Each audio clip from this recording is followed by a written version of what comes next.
Station, this is Houston. Are you ready for the event? Houston Station, I am ready for the event.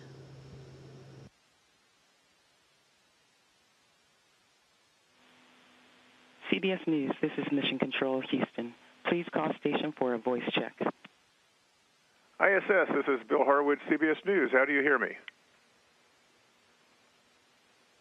Hey, CBS News. Welcome to the ISS. I have you loud and clear.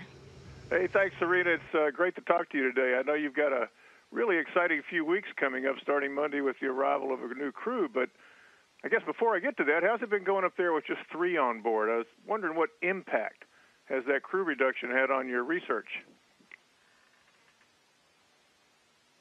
It's a good question. Honestly, I have to say not much. We've been working pretty hard to get all that science done. We talk with our program managers, and actually they're really happy with the amount that we're getting done. And I feel like I remember just the other day, I felt like I moved through 4 different experiments, one looking at muscle cells, to another looking at material science, to another looking at plants. And so it was amazing just to see the wide swath of science that we'll touch up here every day on the space station. But besides that, we certainly, when that Soyuz wasn't able to make it up here the first time, we do miss those guys. But we are super excited to see this next Soyuz get here on Monday. Knock on wood. Yeah, I'll bet. It leads right into my next set of questions. I was going to ask what your reaction was to that launch aboard. I mean, that must have been at least a little bit scary to watch or hear about, and how disappointed you were that Oleg and Nick didn't make it. Yeah, so actually, Alexei and Nick, our first concern was for their safety, and then once we heard from Mission Control that, hey, they found the crew, the search and rescue forces, they were right there, and we were really thankful that the vehicle did exactly what it was supposed to do, which was save the life of the crew in case of some sort of failure, which of course they experienced. So, we do talk about these things all the time within the office. We know that they're a possibility. So at that point, we knew that, hey, regardless, we do miss those guys, but we've got work to do up here, and we've got to maintain the station. So, that first day, it definitely felt weird because we were expecting to welcome a couple new crew members on board, but we kind of just went right back to work, and we knew that folks on the ground were probably going to be up all night for many weeks trying to figure out what happened so they could get the vehicle flying again. Yeah, and I appreciate you correcting me. I obviously launched the wrong commander there with Oleg. Anyway, at least you got an extra 3 weeks in orbit, I guess, so it wasn't all that bad. Yeah, it's actually, we were scheduled to undock initially on the 13th, and now we're scheduled to undock on the 20th. And so it really didn't extend us that much. And if you look at the sort of time frame, this next crew that's launching is actually launching earlier. So it was really a tremendous job done by our international partners, the Russians, to figure out what happened with this anomaly so that they could get the vehicles flying again so quickly. It's not an easy task. This is the first time that sort of abort happened during this phase of flight. But we are definitely confident in the vehicle, and I think that really only comes when you train on the Soyuz vehicle as long as we do, which is really a couple years prior to even launching. I'm obviously mixing up all my missions today, so once again, thanks for setting me straight. Well, let me ask you this, and hopefully I won't mess up this question. If you had to give Ann McClain one piece of advice about life in orbit, life aboard the space station, what would it be? It's funny. She's already asked me that sort of question, and she said, hey, what's the one thing you didn't expect up there or didn't expect to have to think about as much or work on as much? And I will tell you, it's actually trash management. So we live with our trash up here. It's not as easy as it is at home, where once that stinky bag of garbage in the kitchen is done, you just take it right out to the curb and someone else takes care of it for you. Up here, we really have to be very careful about separating what we call wet trash, or like food items, from dry trash, or even hardware trash, maybe pieces of equipment, and then trying to get all that trash off of station and into one of our visiting vehicles. And right now we have Cygnus docked. HTV just left not that long ago. We put a lot of trash on that. But it's really eye-opening once you get up here to see that, wow, everything up here stays with you until we can find a way to get it down. And if you don't pay attention to it or take a look at how you secure those trash bags just to eliminate odor, it can impact your daily life up here. I hadn't really thought about that before in that same context anyway. That's interesting. And to continue this busy December theme that you've got coming up here, you've got a SpaceX Dragon launching Tuesday, and I guess it arrives 2 days later. Anything on board you're particularly looking forward to? Well, the great thing about SpaceX is there's always a lot of what we call critical science, and SpaceX, of course, is the one cargo vehicle that launches, and then when it lands back in the water. It doesn't burn up in the atmosphere. So what happens usually when a SpaceX mission comes up is it's here for maybe about 30 days, and we do a lot of science during that time frame. So, for example, the last time we had a SpaceX vehicle up here, I did some research on cancer chemotherapy, on special cells called endothelial cells, which are cells that line the blood vessels in your body. And the great thing about that is I was doing the research on those cells up here, and I was talking directly with the investigators. And at the end of, about 20 days later, we packed those cells up in a special little box to protect them, put them back on that vehicle, and those researchers had those cells in the ground within a week. So that sort of science is the type of science we do up here during those missions, and it's really exciting because we know that those results are being processed almost immediately on the ground. Right. So you've got a new crew arriving Monday. You got the Dragon showing up Thursday, and then the following week you got two of your Russian colleagues, I guess, are going outside for a spacewalk, inspecting your Soyuz MS-09. What's the concern there, and what are they going to be looking for? I don't know specifically. I know they're going to be inspecting just the integrity of our vehicle, make sure that everything looks okay. Of course, everything on the ISS can get pummeled by what we call micrometeoroid debris all the time. And so they're just checking the integrity of that vehicle. We did have that small leak at the end of August, and so they want to make sure everything looks okay prior to us undocking.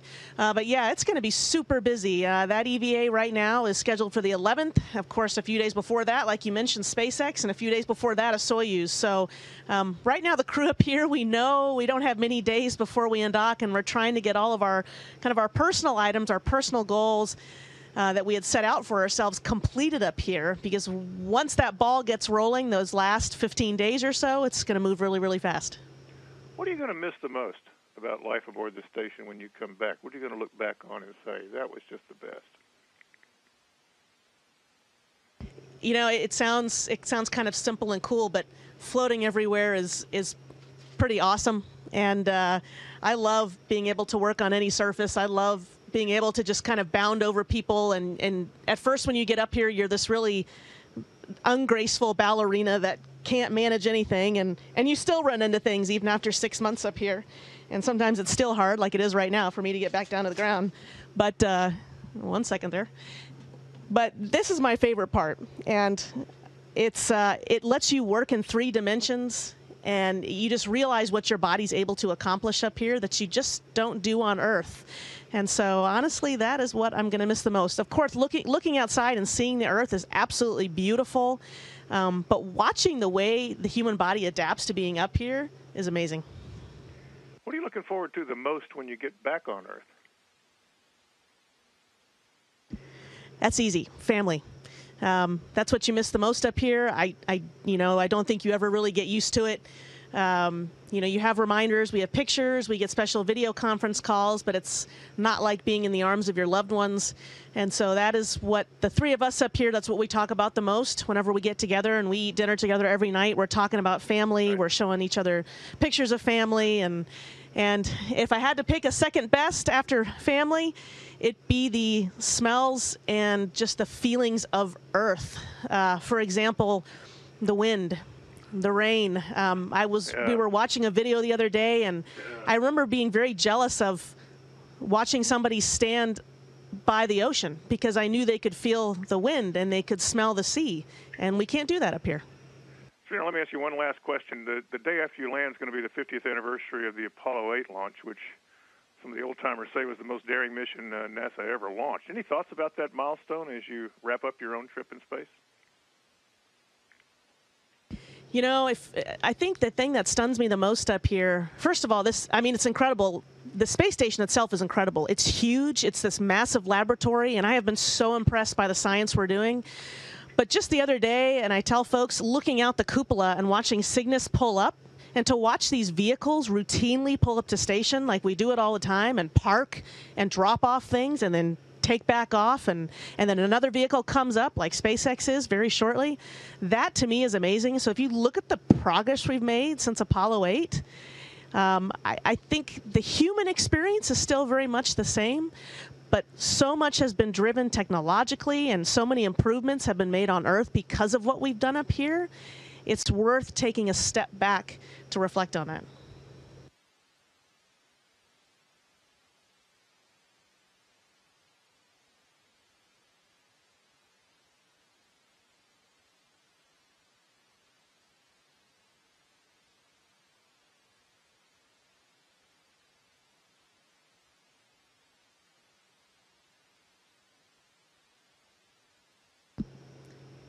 Houston, comm check on 2.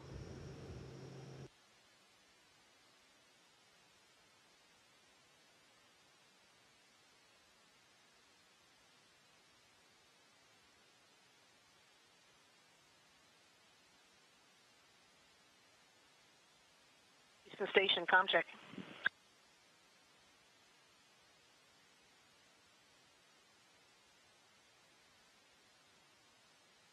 Copy that, thanks.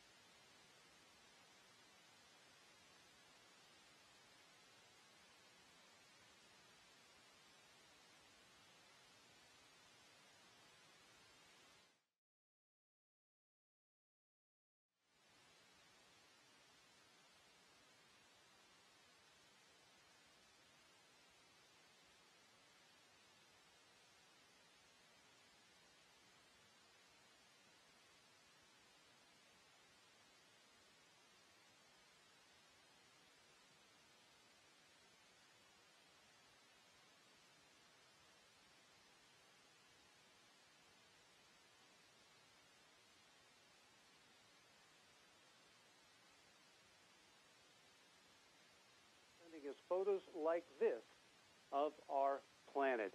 Station, this is Marty Caniglio with KUSA. How do you hear me? Hey, Marty with KUSA. I have you loud and clear. Welcome to ISS. Well, thank you so much. This morning, Serena Aunon-Chancellor is one of them. She joined in Expedition 57. She's also the first female Hispanic astronaut to live on the space station. She is joining us now live from the International Space Station. Thank you so much for being here with us this morning, Serena. Can you tell us what's your journey been like so far in space?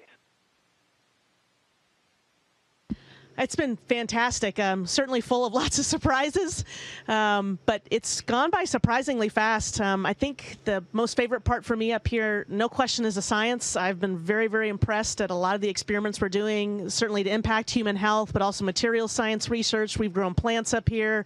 So honestly, again, that's my favorite part, and it's been a lot of fun. Do you have any of the specific experiments or tests that you're doing that are some of your more favorite ones? Yeah, actually, there's one going on right now that just came up on our Cygnus vehicle, and that's a special experiment to look at Parkinson's disease. It's looking at something called a protein kinase, but basically it's a protein crystal structure, and scientists are trying to grow it up here on the space station because they get better quality crystals, more 3D and bigger crystals up here. And the reason we want that is because they want to investigate that protein to take a look to see if they could target it with a specific drug. And until scientists get a good look at the structure, they can't figure out where the best place to maybe create a drug that helps to inhibit Parkinson's disease or to treat Parkinson's disease could possibly work. So it's very special for our crew to know that we are working on something as important as this. We know that this directly impacts human health.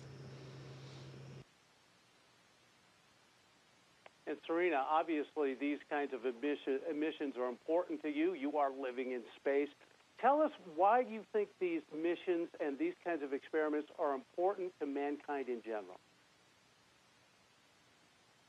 You know, I think they're important because we've learned, certainly in the past few years, that for whatever reason, this area up here in ISS, in microgravity, there are certain experiments that we can run up here that you cannot run on the ground. So I mentioned the one about Parkinson's disease to look at 3D protein crystal structure.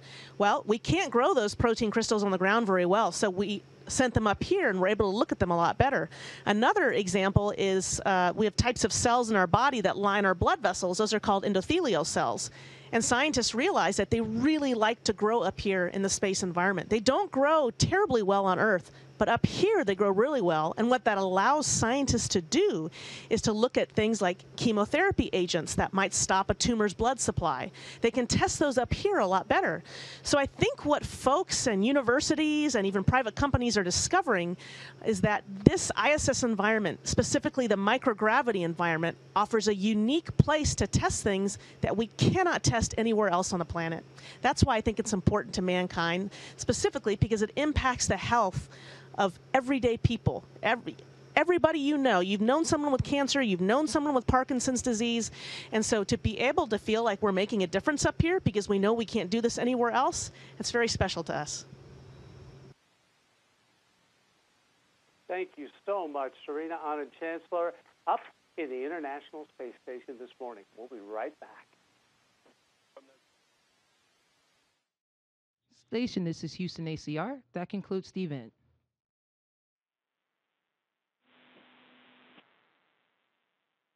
Thank you, all participants from CBS News and KUSA-TV station. We are now resuming operational audio communications.